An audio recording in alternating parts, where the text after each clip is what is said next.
El año es 161 después de Cristo.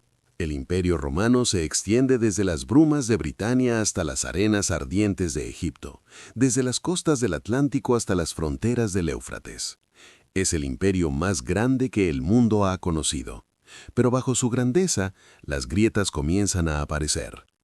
En este momento crítico de la historia, un hombre tomará las riendas del poder. Un hombre cuya filosofía no solo lo definirá a él, sino que moldeará el destino de millones. Marco Aurelio Antonino no nació para ser emperador. Hijo de una familia noble pero no imperial, su destino cambió cuando el emperador Adriano vio en él algo extraordinario. No era su fuerza física ni su habilidad militar lo que llamó la atención del emperador, sino la profundidad de su mente y la serenidad de su carácter. Adriano ordenó que fuera adoptado por su sucesor, Antonino Pío, asegurando así que este joven filósofo algún día gobernaría el mundo conocido. Desde muy temprana edad, Marco Aurelio fue instruido en la filosofía estoica. Sus maestros le enseñaron que el universo está gobernado por la razón, que todo sucede por una causa, y que el ser humano encuentra la paz no controlando los eventos externos, sino dominando sus propias reacciones internas. Estos principios se convirtieron en el fundamento de su existencia, palabras que escribiría una y otra vez en sus meditaciones nocturnas, recordándose a sí mismo quién debía ser en medio de un mundo caótico. Cuando finalmente ascendió al trono en el año 161, Marco Aurelio heredó un imperio en su apogeo, pero también al borde de múltiples crisis. Las fronteras del norte estaban siendo presionadas por tribus germánicas cada vez más agresivas. En el este, el imperio parto representaba una amenaza constante. Y dentro de las propias fronteras del imperio, la corrupción, la decadencia moral y las tensiones sociales amenazaban con desgarrar el tejido de la sociedad romana. Pero el verdadero horror estaba por llegar. En el año 165, las legiones romanas que regresaban de una campaña en Oriente trajeron consigo algo más mortal que cualquier ejército enemigo: la peste. Lo que hoy conocemos como la peste antonina, posiblemente viruela o sarampión, se extendió por el imperio como fuego en paja seca. Ciudades enteras fueron diezmadas, los cadáveres se apilaban en las calles. Se estima que murieron entre 5 y 10 millones de personas, casi una cuarta parte de la población del imperio. Marco Aurelio se enfrentaba ahora a una prueba que habría quebrado a cualquier gobernante. Mientras la peste devastaba sus ciudades, las tribus germánicas aprovecharon la debilidad del imperio para lanzar invasiones masivas a través del Danubio. Los marcomanos, los cuados, los armatas, pueblos que durante generaciones habían sido contenidos por el poder de Roma, ahora cruzaban las fronteras en números sin precedentes, saqueando y quemando todo a su paso. En estos momentos de absoluta desesperación, cuando consejeros y generales le pedían soluciones desesperadas, cuando el pánico se apoderaba de Roma, Marco Aurelio se volvió hacia su filosofía. Cada noche, a la luz de una lámpara de aceite en su tienda de campaña militar, escribía sus pensamientos, no para la posteridad, no para el público, sino para sí mismo. Estas meditaciones, estas conversaciones íntimas consigo mismo se convertirían en uno de los textos filosóficos más profundos jamás escritos. No tienes poder sobre tu mente, no sobre los eventos externos, escribió. Date cuenta de esto y encontrarás la fuerza. Mientras sus generales le traían noticias de derrotas, mientras los informes de la peste mostraban cifras cada vez más aterradoras, Marco Aurelio se recordaba a sí mismo esta verdad fundamental del estoicismo. Podemos controlar nuestras acciones y actitudes, pero no los eventos del mundo exterior. Esta no era una filosofía de pasividad o resignación, era todo lo contrario. Al aceptar lo que no podía controlar, Marco Aurelio liberaba toda su energía mental para enfocarse en lo que sí podía hacer. Reorganizó las defensas del imperio, vendió los tesoros imperiales para financiar nuevas legiones. Personalmente lideró a sus ejércitos en las fronteras del Danubio, pasando años en campañas militares bajo condiciones brutales a pesar de su salud frágil. Pero lo más notable no fue su habilidad militar o administrativa, fue su humanidad inquebrantable en medio del caos. Cuando los recursos escaseaban y algunos consejeros sugerían abandonar a las provincias más pobres para salvar el corazón del imperio, Marco Aurelio se negó. «Cada ser humano es mi pariente», escribió en sus meditaciones. Para él, el estoicismo no era solo una filosofía personal, era un imperativo moral que se extendía a todos los seres humanos. Implementó reformas legales para proteger a los esclavos de abusos. Estableció fondos para ayudar a los huérfanos de la peste. Cuando enfrentaba traiciones, y hubo varias, incluida una revuelta liderada por Avidio Casio, uno de sus generales más confiables, Marco Aurelio respondió no con venganza brutal, sino con moderación y justicia. Después de que Casio fuera asesinado por sus propias tropas, Marco Aurelio prohibió cualquier represalia contra la familia del traidor y quemó todas las cartas de conspiración sin leerlas, para proteger a aquellos que habían conspirado con Casio. «La mejor venganza es no ser como tu enemigo», había escrito, y vivió según esta máxima. En una época donde los emperadores romanos eran conocidos por su crueldad y excesos, Marco Aurelio se destacó por su clemencia y autocontrol. No porque fuera débil, sino porque su filosofía le había enseñado que la verdadera fuerza radica en el dominio de uno mismo, no en el dominio de los demás.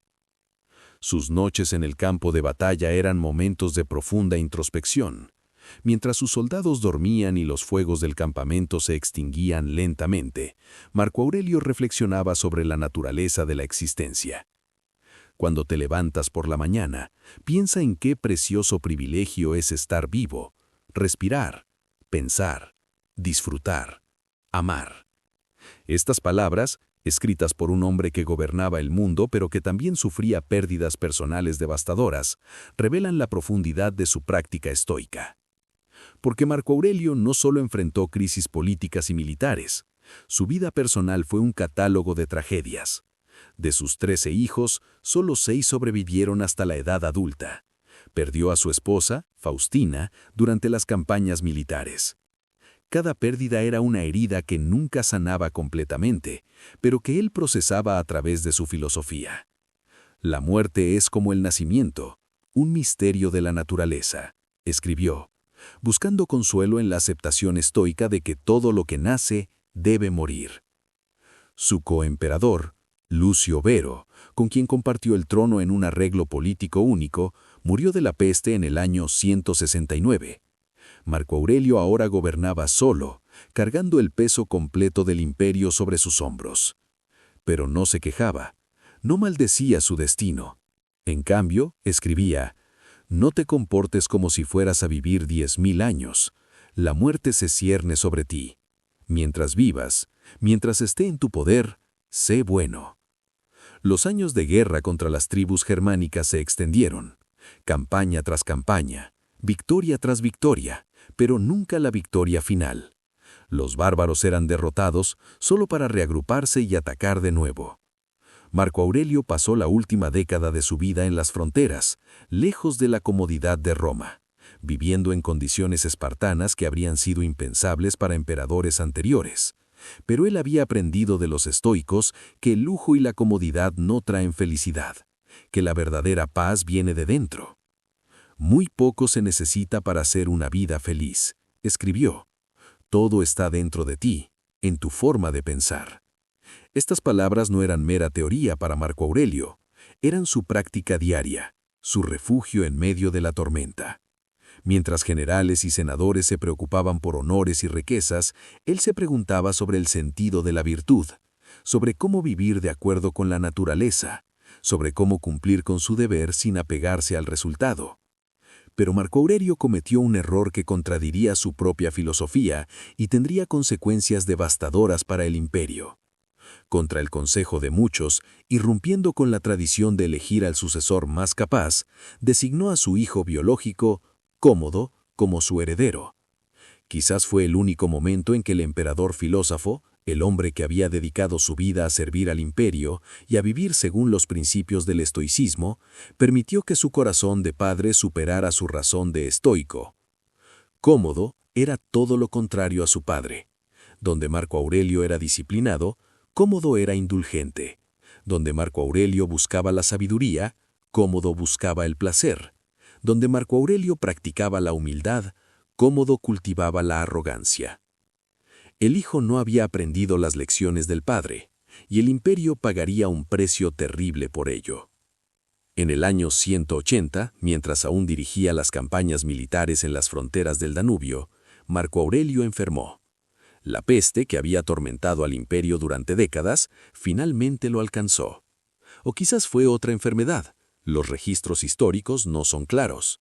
Lo que sí sabemos es que el emperador filósofo, el hombre que había dedicado su vida a servir al imperio y a vivir según los principios del estoicismo, enfrentó su muerte con la misma serenidad con la que había enfrentado todo lo demás.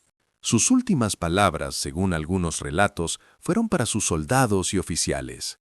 No lloren por mí, lloren por la peste y la muerte común. Incluso en su lecho de muerte, Marco Aurelio estaba más preocupado por el bienestar de los demás que por su propio destino. Murió el 17 de marzo del año 180, a los 58 años, habiendo servido como emperador durante casi 2 décadas. Con su muerte, Roma perdió más que un emperador. Perdió un faro moral, un ejemplo de cómo el poder puede ser ejercido con sabiduría y compasión. Los historiadores marcan su muerte como el fin de la Pax Romana, el largo período de relativa paz y estabilidad que había caracterizado al imperio durante 2 siglos. Bajo Cómodo, el imperio comenzaría su lento pero inexorable declive. Pero el legado de Marco Aurelio no murió con él. Sus meditaciones, esos pensamientos privados que nunca pretendió publicar, sobrevivieron. Fueron copiados, preservados, transmitidos a través de los siglos, y en ellos, generación tras generación de lectores han encontrado no solo sabiduría filosófica, sino una guía práctica para vivir. Las lecciones de Marco Aurelio resuenan hoy tan poderosamente como hace 2000 años.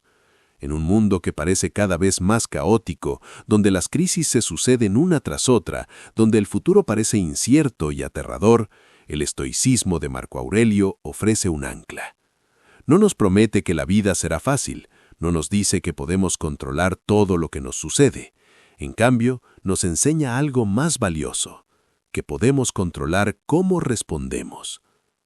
No es lo que te sucede, sino cómo reaccionas ante ello lo que importa, escribió. En estas palabras simples reside una verdad que puede transformar vidas. Cuando enfrentamos pérdidas, cuando nos sentimos abrumados por circunstancias fuera de nuestro control, cuando el mundo parece estar desmoronándose, podemos elegir nuestra respuesta. Podemos elegir actuar con virtud, con razón, con humanidad. Marco Aurelio nos enseña que el deber no es una carga, sino un privilegio, que servir a los demás no nos disminuye, sino que nos eleva, que la verdadera grandeza no está en la conquista de otros, sino en la conquista de uno mismo, que en medio del caos más absoluto podemos encontrar paz si miramos hacia adentro en lugar de hacia afuera. El estoicismo que practicó no salvó al Imperio Romano de su eventual caída. Ninguna filosofía podría haber hecho eso, pero sí salvó a Marco Aurelio de convertirse en otro tirano, en otro emperador corrupto por el poder absoluto. Le permitió gobernar con justicia en tiempos de guerra, con compasión en tiempos de peste, con dignidad en tiempos de tragedia personal. Y quizás más importante aún, su ejemplo nos salva a nosotros. Cada vez que leemos sus meditaciones, cada vez que aplicamos sus principios a nuestras propias vidas, estamos conectando con una sabiduría atemporal. Marco Aurelio nos recuerda que sin importar cuán oscuros sean los tiempos, sin importar cuán difíciles sean nuestras circunstancias, siempre tenemos el poder de elegir cómo vivir. Esta es la verdadera lección del emperador filósofo, que el carácter no se forma en tiempos de paz y prosperidad, sino en medio del caos y la adversidad. Que nuestra humanidad no se mide por lo que logramos cuando todo va bien, sino por cómo nos comportamos cuando todo va mal. Y que al final, lo único que realmente poseemos, lo único sobre lo que tenemos control absoluto, es nuestra propia mente y nuestra elección de vivir con virtud. Marco Aurelio nos dejó más que un imperio, Nos dejó un manual para vivir, escrito no por un filósofo de Torre de Marfil, sino por un hombre que llevaba el peso del mundo sobre sus hombros y aún así elegía la bondad, la razón y la humanidad. En un mundo que a menudo parece haber perdido su camino, sus palabras iluminan un sendero hacia adelante, un sendero de autodominio, de servicio, de aceptación serena de lo que no podemos cambiar y de acción decidida sobre lo que sí podemos. Esa es la lección de Marco Aurelio. Esa es la sabiduría que salvó a un emperador del caos de su tiempo y que puede salvarnos a nosotros del caos del nuestro.